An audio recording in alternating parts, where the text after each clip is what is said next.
Magandang araw muli mga kapatid sa lansangan. Ngayon naman ipagpatuloy natin ang talakayan patungkol pa rin sa LTO Transfer of Ownership ng mga sasakyan sa pamamagitan pa rin ni Ted Filon at Attorney Greg G. Pua Jr. ng LTO. Nasa kasalukuyan ay sinuspinde ang pagpapatupad nito. Narito ang kanilang talakayan, panoorin at pakinggan natin.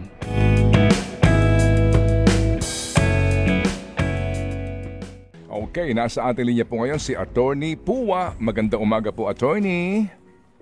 Magandang umaga po, Manong Ted. Magandang umaga po, DJ Chacha. Opo, salamat po na marami sa inyo pong panahon. O sige po, so meron ho ba kayong gusto pa hong ipaliwanag sa kadahilanan nga po na agad naglabas na memorandum si ASEC Vigor Mendoza? Please go ahead muna. Opo, Manong Ted, dahil nga po dun sa mga narinig natin na maaring problema dito sa ating administrative order, minabuti po ng ating ASEC na i-suspend, i-held in abeyance na muna po yung ating implementasyon. Ito naman po, AO na to was really contemplated to prevent the rampant increase po ng mga unregistered, unrecorded double or multiple sale po. Dahil nga po dun sa interview post po sa inyo nung Lunes na marami pong sitwasyon na hindi po namin na-consider dun sa mga sitwasyon po bago po ang AO na ito, sinuspindi po muna para po atin mapag-aralan at mailagay po sa amended AO yung mga situation regarding 10 years sale na 10 years ago, 20 years ago po. At yung mga requirement po para doon po dun sa mga sale na nangyari noon. Yun, opo. So, salamat po na marami, Attorney, ha? At kami po yung nalulugod nga sa pangyayaring ito. Sige, so moving forward, Attorney, may binabanggit po dito na siya po ay nag-aatas sa mga ilang pong opisyal ng LTO na magkaroon po ng pag-aaral at magbigay po ng draft dito sa magiging bago pong kautusan? Opo. Ako po ang naatasan na mag-draft ng AO, but I will get po the inputs of our inputs po to better improve the administrative order from those persons po mentioned. O sige po. So and other stakeholders po, Manong Ted. Kung inyo pong mamarapatin po, Manong Ted, ay makikipag-coordinate din po ako sa inyong opisina para po malaman po yung inyo pong suggestion upang mapaganda po yung implementasyon po nitong administrative order na ito. Ay, salamat po na marami. Kung ganun po, kami po naman po ay kung sa abot lang po ng ating kaalaman po at kakayahan, ay magbibigay din po ng suggestion. So, Attorney, dito po nababanggit na kinakailangan daw po ng widen information dissemination. So, meron na ho ba kayong naiisip most likely kung kailan kaya ito maaari na pong maipatupad na medyo pulido na po yung ating order? Tama ba ang narinig ko? Para pinag-iisipan po na gawin na itong Enero ng 2025? That is one, meron pong suggestion na ganyan pero wala pa pong final, Manong Ted. Rest assured po, I will coordinate with your your office po bago po ito i-implement. Okay, sige. Ito po, Attorney, sabi nga dito, dapat daw po magkaroon ng malawak na kaalaman ng publiko dito po sa mga batas na ito. Kasi in fairness naman sa LTO, baby girl, Your Honor, Madam Chair, may mga hugot naman dito sa whereas provision. Nung original po na memo, di ba, Attorney, may mga hugot sila dito in compliance sa ilang pong mga existing Republic Act o batas. Halimbawa, sabi po dito po sa pang-apat na whereas, binabanggit dito yung Republic Act number 11235 or yung Motorcycle Crime Prevention Act. Okay? Na nagsasabi nga, kinakailangan daw kapag kayo po, ay may-ari po ng motorsiklo. Alright? Within 5 days po, na iyo itong attorney, pag itong motorsiklo mo ay iyong ibinenta, dapat within 5 days, dapat mo nang ma-report, di po ba, no? Yung pong, yung sale na ginawa ninyo sa LTO, di po ba? Okay. Opo, Manong Ted. Yes, opo. Habang yung multa po dito, tama, attorney, 20,000, di po ba? Opo, Manong Ted. Okay, pag hindi mo nagawa yan, 20 mil. So, in fairness naman dito, may pinanggagalingan silang batas, no? So, kung ang ating pag-uusapan dito ay bakit naman ang laki? Eh, may gumawa ng batas eh. Di ba? Kongreso. Ang mga ang mga main author nito, sila JV Ejercito. Di ba, sir? Ano? Sila yung main author dito sa multa. Pero ang adhikain ng multa para sumunod at maging stricto nga kasi naglipa na yung mga unregistered at ginagamit sa krimen. Yun po ang wisdom dito. Ito pa po, attorney, kasi bago ko po ito at bago ko tulungan na maipaliwanag ito, meron pang isa. Opo. Yung pong Republic Act number 10883 o yung an act providing for a new anti-carnapping law of the Philippines. 'Di ba? Attorney, ano po, ha? Okay. Opo. Dito po naman sinasabi na kapag ikaw ay bumili ng auto sa LTO, ikaw yung buyer, meron kang 20 days, di po ba, na ilipat sa iyong pangalan yung ownership ng motor vehicle, di po ba? Opo. Okay, Tama po, sige. Manong Ted. So, klaro yan. Eto ngayon, girl, sinasabi ko kanina, dapat may paliwanag po ni attorney. Alam niyo mga kapatid, kaya po talaga kinakailangan dito na malawakang informasyon at kaalaman ng publiko sa ating lahat. Kasi hindi po nabanggit dito sa original na AO ni ASEC Vigor Mendoza na hindi po ninyo alam, hindi po natin alam, na kapag hindi ka sumunod dito po mga kapatid, dito po sa Republic Act number 11235 o kaya po itong Republic Act number 10883, may kulong ito maliban sa multa na pinansyal, di ba, attorney? Opo. Tama po, Manong Ted. Hindi, baka po, alam nyo, may kulong po dito, ito po, dito po sa batas tungkol po sa dito po sa batas tungkol po dito sa pagpaparehistro po ng sasakyan. Attorney, kapag ikaw ay buyer at na-perfect nyo yung deed of sale dito, meaning nagpirmahan tayo, naibenta ko na sa'yo, nasa iyo na ang possession ng sasakyan, binibigyan ka ng 20 days na irehistro mo yan. Walang extension yan, 20 days strictly sa LTO. Kapag hindi po na irehistro yan, attorney, pwedeng makulong yung pong buyer ng kotse, di po ba? Opo, nakalagay po sa sa batas na binanggit niyo po. Opo. Sa motorsiklo po, kapag ito naman po ay hindi mo rin nagawa, may kulong ho ba din? Meron po, Manong Ted. Meron din po. Opo. Baka hindi nyo alam, O sige, unahin natin itong sa motorsiklo. Mga kapatid, sa mga may motorsiklo ngayon, Opo, dito po, nakalagay dito, failure of the owner to register within 5 days from the acquisition of ownership or to immediately report its sale or disposition shall subject the owner to a penalty of imprisonment or arresto mayor to prisión correccional and a fine of not less than 20,000 but not more than 50,000. So kapag ho pala sa loob ng 5 araw, kung ikaw ay nagbenta ng motorsiklo, ikaw ay bumili ng motorsiklo at hindi mo ito na i-report sa LTO, pwede ka palang makulong. Yung pong sinasabi na arresto mayor to prisión correccional, gaano po kahabang pagkakakulong ni attorney? Ang arresto mayor po, 1 month and 1 day to 6 months. Ang prison correctional po, I double check lang po. Medyo abot sa 6 years. 6 years, attorney. 6 years. 6 years po. 6 years. 6 Yes, years. sir. Tama Opo. po, Manong Ted. 6 years po. So, mga kapatid, so hindi po biro ito eh. Kaya nga kasi kung totoo pong ipatutupad ito ng mahigpitan, hindi lang pinag-uusapan dito yung multa na 20,000, Ang pinag-uusapan po dito ay higit sa 20,000 na multa plus may kulong ka pa, attorney. Opo, Manong Ted. Di ba? Ito ho yung hindi nababanggit dito. Kaya po, tama din po ito kasi kung talagang kayo maghihigpit dito, marami makukulong. Tama po, Manong Ted. Oo. Kapag ba ganyan, sino ho ang magdedemanda dyan? Sino pang re-report? LTO kung sakasakali magdedemanda sa mga hindi susunod rito at yung nga, magkakaroon po ng mga ng mga kasong kriminal. Opo, it's either the PNP po or the LTO po, Manong Ted. Opo, yung PNP. Okay, sige. So, klaro yan, ha? Chacha, ha?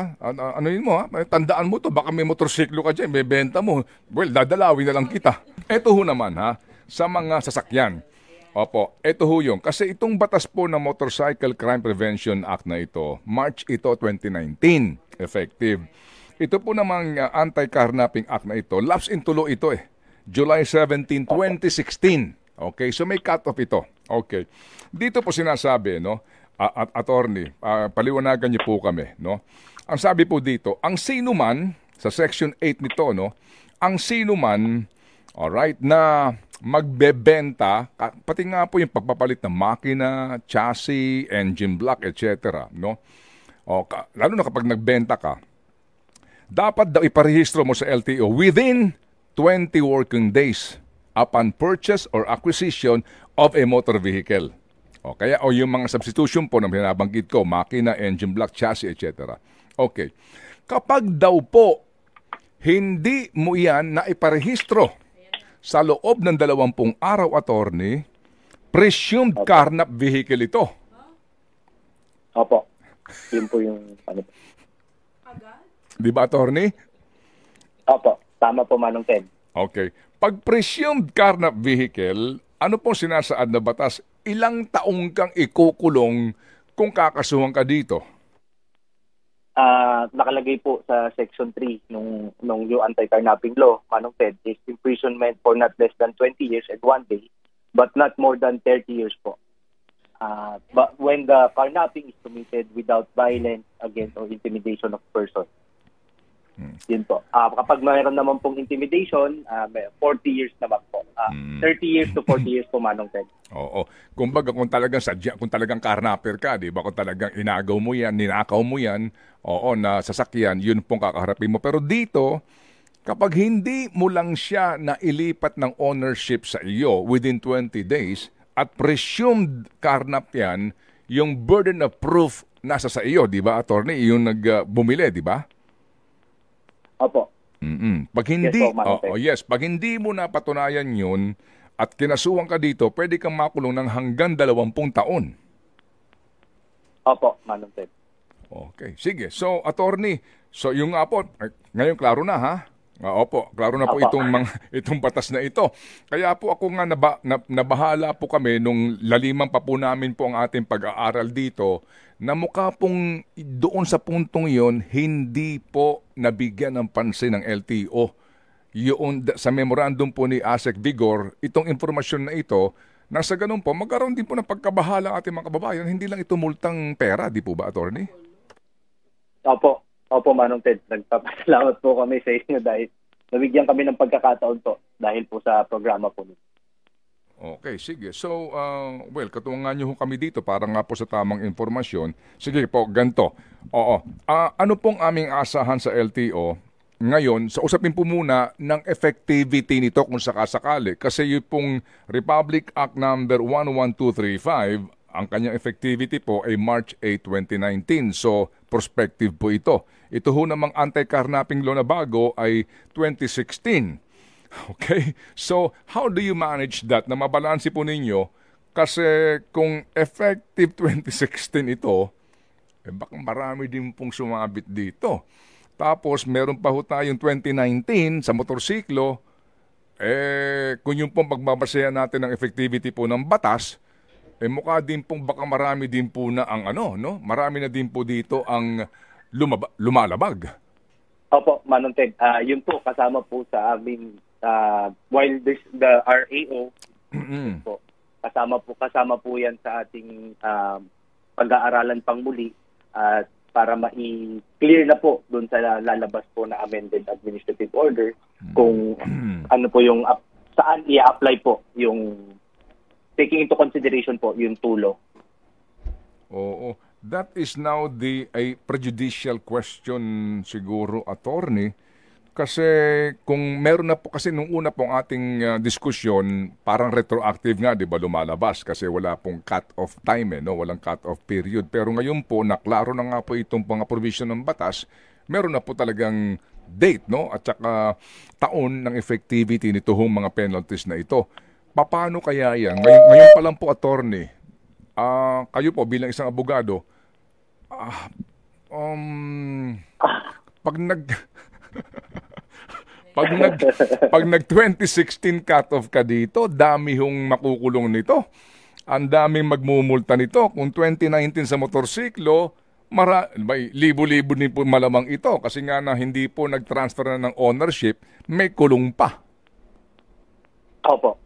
Well, yun naman pong 2016 po kasi, yung motor vehicle.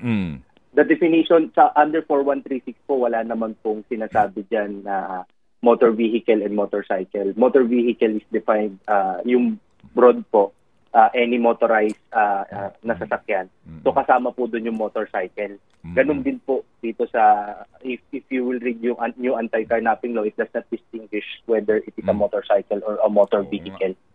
It is only in 11235 po na specifically applicable po sa motorcycle po. Ayun, so mas ano pala ito, no? Kumbaga strictly, kumbaga 2016 din sakop na din pati motorsiklo.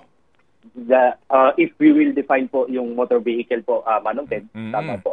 Yes sir, no? So if you are going to strictly construe, no, the law, sakop din ho talaga dito pati motorsiklo. Sige.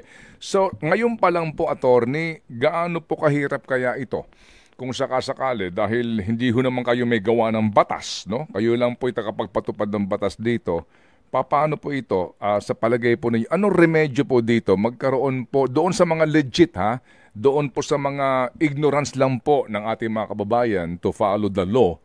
Ano kaya ito? Will that be possible na vis-a-vis a Republic Act and an administrative order na magbigay po kayo ng parang ano po, ang tawag ka doon? Yung pong amnesty? Well, isa po yan sa ating pag-aaral, pero ito naman pong motorcycle crime prevention, nakapokus po siya, at saka yung anti-new carnapping, nakapokus po siya sa criminal liability. Yung atin naman po, ang sakop lang po natin is in case yung administrative liability na pwede namin i-impose. Opo. Yung nga po, ano? Pero yung nga, administrative, yung multa na babayaran at saka yung obligasyon po na magparehistro. Pero yung pong criminal, pero yung criminal aspect nito, depende na po kung hahabulin ka ng pulis.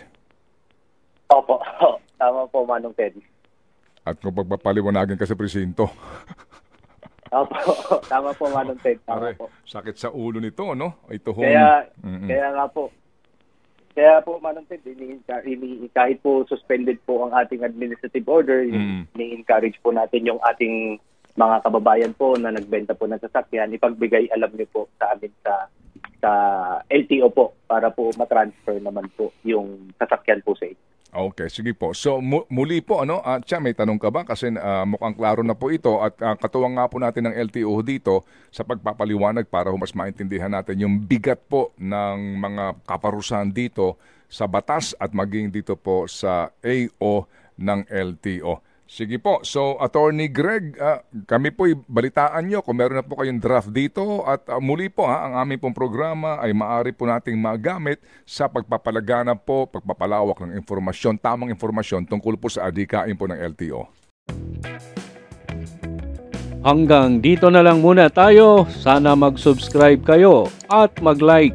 Pakipindot na rin ang notification bell upang hindi kayo mahuhuli sa ating mga bagong videos. Ang channel na ito ay nagbibigay ng mga mahahalagang impormasyon patungkol sa ating mga motorista at iba pang isyong panlansangan. Maraming salamat sa patuloy pa rin ninyong panunood.